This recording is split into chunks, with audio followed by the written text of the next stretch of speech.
Today I'm going to show you how to make these really cute pencil vases for teachers. This is a great gift for back to school or Teacher Appreciation Week.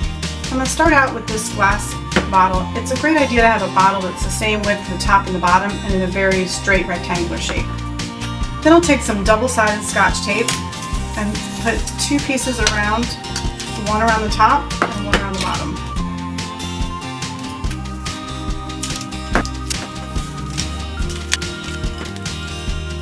The tape is going to help hold your pencils in place.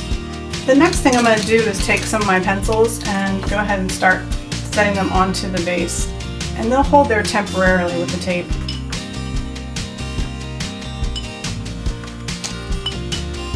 When they start to fall off, you're going to go ahead and add a rubber band.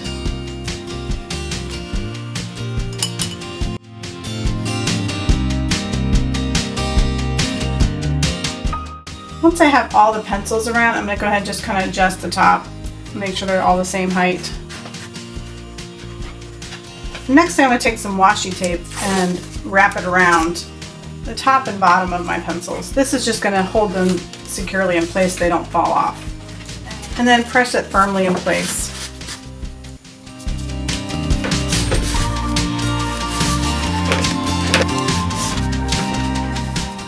When the washi tape is on, you can go ahead and take off your rubber band, add some water, and add your flowers.